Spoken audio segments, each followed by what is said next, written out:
اعوذ باللہ من الشیطان الرجیم بسم اللہ الرحمن الرحیم۔ آپ کی اجتماعی خدمات اور ثقافتی کاوشیں۔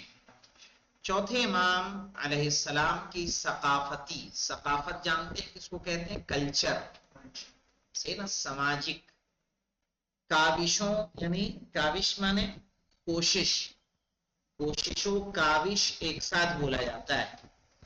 اور اجتماعی خدمات نے زمانے کے حالات کو دیکھتے ہوئے ہدایت، ثقافت و تمدن یعنی تہذیب اور تربیت کے پروگراموں اور بالواسطہ طریقے سے جنگ کا ایک سلسلہ شروع کیا، اور حکومت کی حساسیت کو بھڑکائے بغیر، یعنی چونکہ حکومت حساس تھی، اگر کھڑے ہو کے کہیں درس دیتے، کہیں مجلس بیٹھا ہوتے تو لوگ کیا ہوتے؟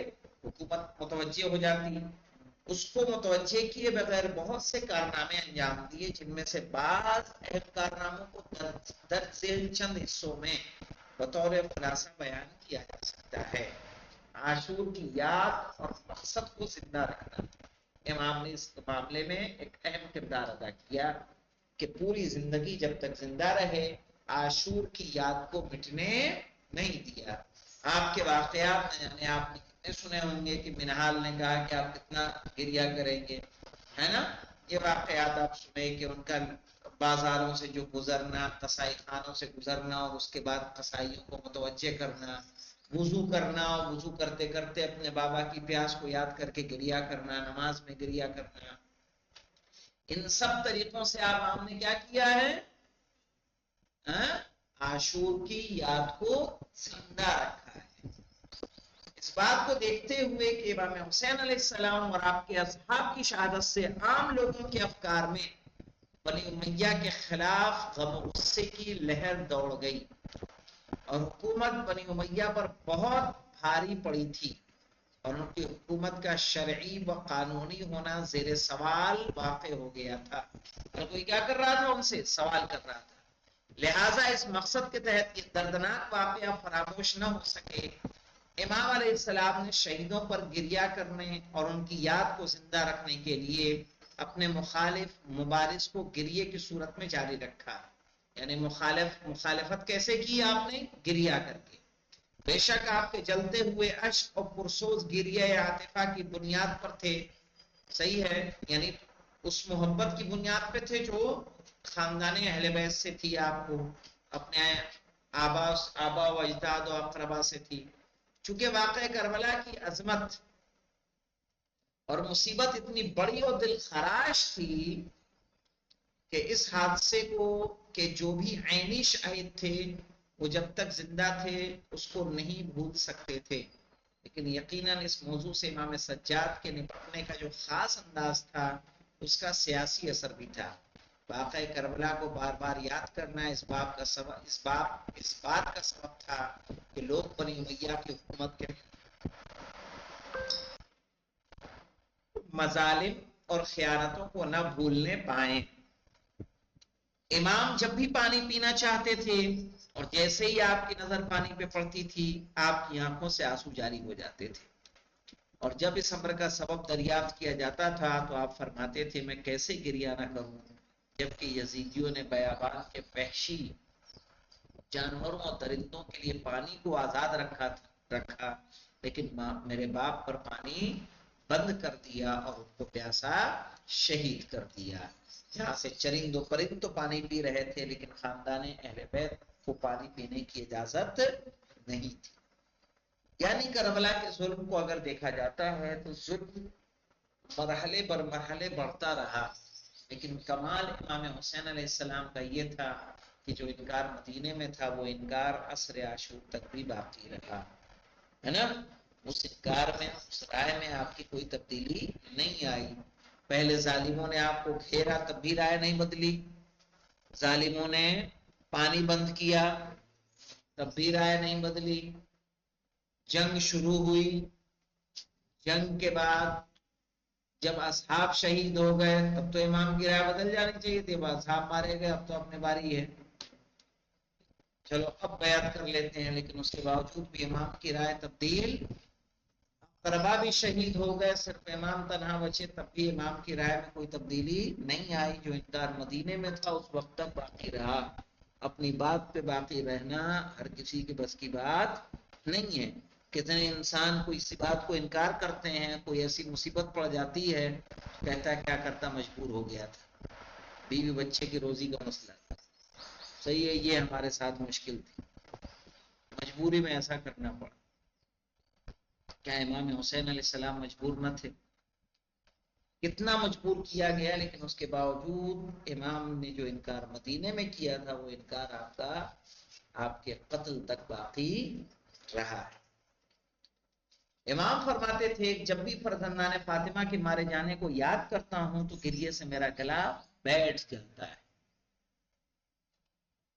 امام علیہ السلام اس موضوع کو مختلف مناسبتوں میں یاد کیا کرتے تھے, یعنی ہر موقع پہ یاد کر کے گریا کرتے تھے. امت کی نصیحت و ہدایت کی ہے آپ نے کیسے, چونکہ چوتھے امام علیہ السلام ایک ایسے گھٹن کے دور میں زندگی بسر کر رہے تھے جس میں وہ اپنے پسندیدہ مطالب کو کھل کر بیان نہیں کر سکتے تھے, لہذا آپ موعظے کی روش کو استعمال کرتے تھے, یعنی نصیحت کی, اور موعظے کی راہ میں لوگوں کو صحیح اسلامی فکر سے متعارف کراتے تھے, یعنی پہچنواتے تھے. وہ صحیح فکر جو ستمبر حکمرانوں کی حکومت کے دوران ان کی تبلیغات کے نتیجے میں بھلا دی گئی تھی, اس میں تحریف واقع ہو گئی تھی. تحریف کہتے ہیں تبدیلی کو. امام علیہ السلام سے اصلی اور پہلی شکل میں لوگوں کو یاد دلاتے تھے, اور اکثر لوگوں اور اسلامی سماج کو جتنا ممکن تھا اسلامی تعلیمات اور حقائق سے باخبر کرتے تھے. ان موضوعوں کی تحقیق و جستجو سے پتہ چلتا ہے کہ امام علیہ السلام نے ایک حکیمانہ روش کے ساتھ بہت ہی ہوشیاری سے لوگوں کو نصیحت اور موعظے کے ضمن میں مطالب کو جو آپ کے ذہن نشین کرنا چاہتے تھے ان کے لیے بیان کرتے تھے, اور ان حالات میں صحیح اسلامی فکر کو منتقل کرنے کی یہ ایک بہترین روش تھی, یعنی طریقہ تھا. جیسے مشکل حالات تھے, اس میں زبور آل محمد جیسی کتاب آپ کے ہمارے حوالے کرتی ہے, صحیح ہے نا, جسے صحیفہ سجادیہ کہا جاتا ہے. کیونکہ یہ بحثیں اگرچہ سیاسی اثر اور نتیجہ رکھتی تھیں اور حکومت کے خلاف تھیں, لیکن اس کے ساتھ ساتھ حکومت کی حساسیت کو بھی نہیں بھڑکاتی تھیں, یعنی انہیں فرق ہی نہیں لگی کچھ ایسا کہ جو اس پہ وہ اعتراض کر سکے. امام سجاد کی تبلیغات اور مواعظ کا ایک نمونہ وہ مفصل بیانات ہیں جنہیں محدثین کی وضاحت کے ساتھ امام مسجد نبوی میں ہر جمعے کے دن اپنے اصحاب اور دوسرے لوگوں کے لیے بیان کرتے تھے. دعا اور مناجات کے پیرائے میں اسلامی معارف کو بیان کرنا.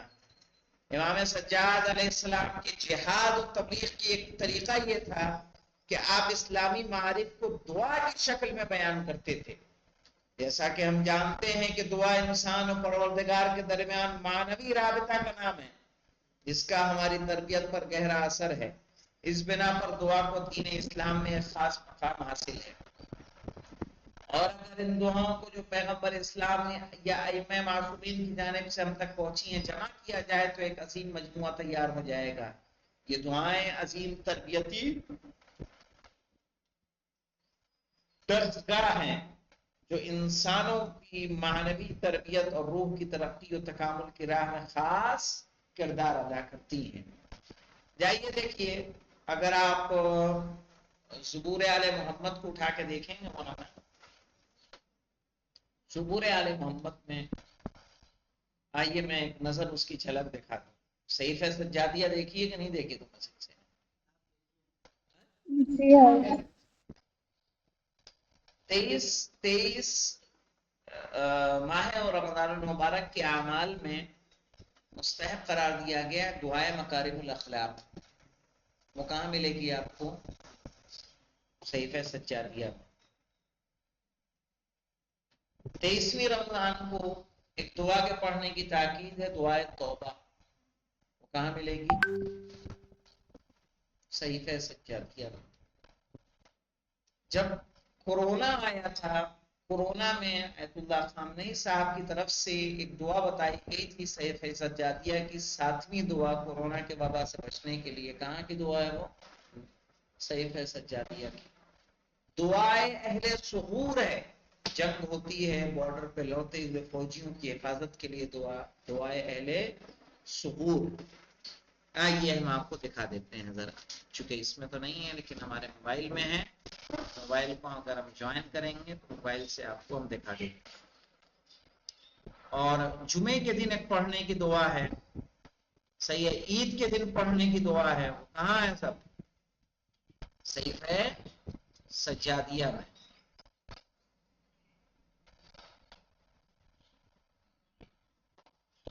یہاں بند کرنا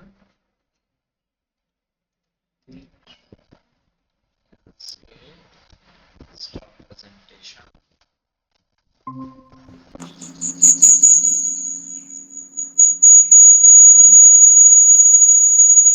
آواز کو کم کریں، یہ بند کر دینا بھائی.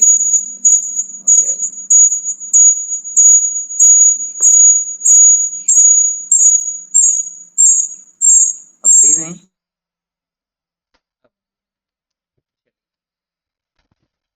یہاں سے آواز آ رہی ہے آپ کو؟ میری آ رہی ہے؟ جی آپ آ رہی ہے. چلیے اب میں اپنا یہ شیئر کیا. یہاں بتانا جی صحیح پہ سجادیہ ہے تو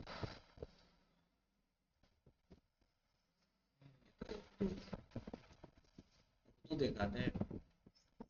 یہ دیکھیے اردو کی صحیح اگر ڈیزائن میں بھی رہتے ہیں صحیح سے جاتے. یہ فہرس الادیہ میں جائیں گے، یہاں پہ وکان من دعائه علیہ السلام ابتداء بالدعاء بالتحمید عز اللہ ثنا. یہ دیکھیے ایسے ساری دعائیں کتنی ہیں؟ 54 الگ الگ اس میں. لیکن ہمارے پاس ہم جو زیادہ پسندیدہ ہمارا ہے یہ صحیفہ سجادیہ ہے. یہ رہا، یہ عربی کی مناجات، حمد و شکر، توبہ دکھ رہا ہے نا. دعاء فی الاستقالہ، دعاء فی الاعتراف بالتوبہ، فی الاعتذار، الاستعاذہ من الشیطان، الدعاء للآخرین لأبویہ. صحیح ہے. یہ ماشاء اللہ دعاء فی مکارم الاخلاق جو رمضان میں پڑھی جاتی ہے. دعا اذا قطر علیہ الرزق، جب رزق کم ہو جائے ان کی دعا. دعا فی المعونۃ علی قضاء الدین، قرض کو ادا کرنے کی دعا ہے. دعا فی استکشاف الہموم، غموں رنج و غم کو دور کرنے کی دعا ہے. دعا عند المرض، بیماری کے وقت کی دعا ہے. دعا اذا احزنہ امر، اگر کسی کام نے کسی کو غمگین کر دیا ہے تو اس امر میں مدد مانگنے کی دعا ہے. صحیح ہے. دعا اذا نظر الى الہلال، ہلال کس کو کہتے ہیں؟ چاند کو. ان کی دعا جب چاند کو دیکھا جائے. صحیح ہے. تو اس طرح کی دعا ہے. اور پلس اگر ہم جائیں گے اعمال جمعہ میں، یہاں پہ ہم جائیں آپ کو دکھاتے ہیں اعمال العامہ، اعمال الخاصہ. نہیں یہ تو ذی الحجہ ہے. ڈیلی کی دعا کہاں ہمارا دعا یوم الاثنین. یہ دیکھیے یہاں پہ جائیں گے آپ، یہ تو خمیس جمعرات ہمیں کہاں ملے گی؟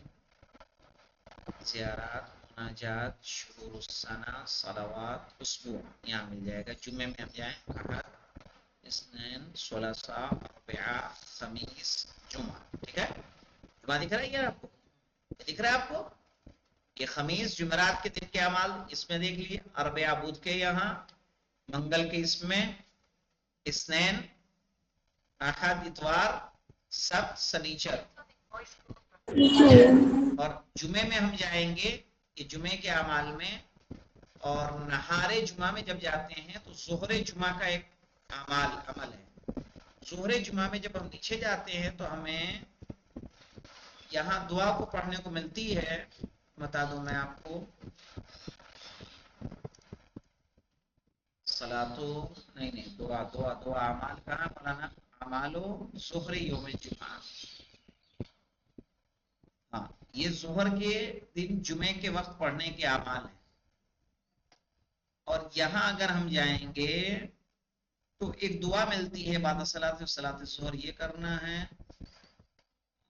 یہ الخامس ان یقرأ دعا یا من یرحم من لا ترحم العباد والدعاء اللهم هذا یوم مبارک هذان من عطیۃ الصحیفۃ الکاملہ. یہ دعا کس میں کی ہے؟ صحیفہ کاملہ، وہی صحیفہ سجادیہ، صحیح ہے. اللہم ھذا یوم مبارک. اب یہاں پہ جائیے، میں آپ کو دکھا دوں، یہاں سرچ کر سکتے ہیں، ہم سرچ کر سکتے ہیں اللہم، کیا کہیں گے؟ اللہم ھذا یوم مبارک، ھذا یوم مبارک، ٹھیک ہے نا؟ یہ رہا یوم مبارک، یہ جمعے کے دن پڑھنے کی دعا ہے. اور کس دن پڑھی جاتی ہے؟ وَكَانَ مِن دُعَائِهِ عَلَيْهِ السَّلَامُ يَوْمَ الْأَضْحَىٰ وَيَوْمَ الْجُمْعَةِ، بقرعید کے دن اور جمعے کے دن یہ دعا پڑھا کرتے تھے آپ. ٹھیک ہے. اور ایک دعا ہے یا من یرحم من لا یرحم العباد، یا من یرحم، یرحم، صحیح ہے، یرحم کر دو آ جائے گا، یرحم من لا، یہ آ گیا نا، یا من یرحم من لا یرحمہ العباد، اے وہ رحم کرنے والے جس پر بندے رحم نہیں کرتے. وکان من دعائہ علیہ السلام فی یوم الفطر، اور جمعے کے دن بھی ہے یہ دعا. یا من لا، یا من یرحم من لا یرحمہ العباد، اے رحم کرنے والے کہ جس پر بندے بھی رحم نہیں کرتے. ویا من یقبل من لا تقبلہ البلاد، اے وہ قبول کرنے والے جس کو ملک بھی قبول نہیں کرتے. صحیح ہے. یا من لا یحتقر اهل الحاجت الیہ، اے وہ ذات کہ جو اگر حاجت والا اس کے پاس آتا ہے تو کبھی اس کو حقیر نہیں سمجھتا. ہم کسی انسان سے مانگے وہ ہمیں کیا دکھا دیتا ہے؟ نیچا دکھا دیتا ہے. لیکن اللہ کی ذات وہ ہے کہ جو کیا کرتی ہے. السلام علیکم.